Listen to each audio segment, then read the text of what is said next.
एक मित्र ने पूछा है कि क्या कृष्ण वास्तव में परमात्मा थे?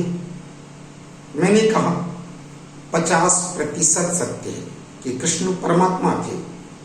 बाकी 50% में उन्होंने योग विद्या के बल पर सभी सिद्धियां प्राप्त की थीं और उनका जन्म जिस काल में हुआ वो उनके जीवन के हर क्षेत्र में उनकी विजय का योग बनाता था।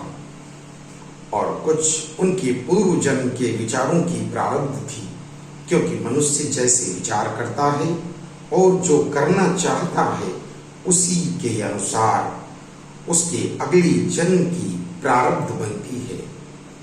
फिर कृष्ण सर्वोत्तम धारणा शक्ति के स्वामी थे और योग निद्रा के बल पर संसार में कुछ भी उनके लिए असंभव नहीं था।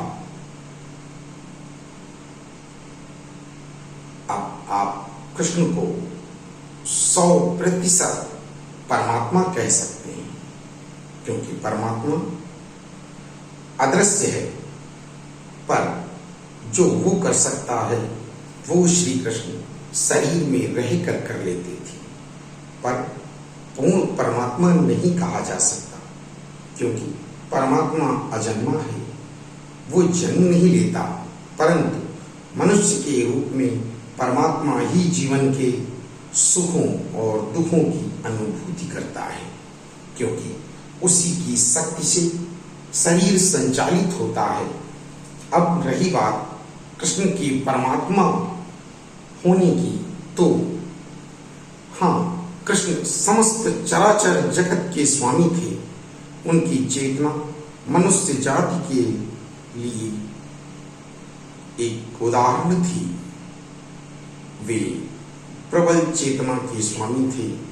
वो जो चाहते थे वो करते थे, पर उन्होंने भी प्रकृति का विरोध नहीं किया, पर संपूर्ण ज्ञान प्राप्त कर अपने मन पर अधिकार कर लिया था, जिससे उन्हें साक्षात मन का स्वरूप कहा जाता था। और मन ही तुम्हारे संसार का स्वामी है।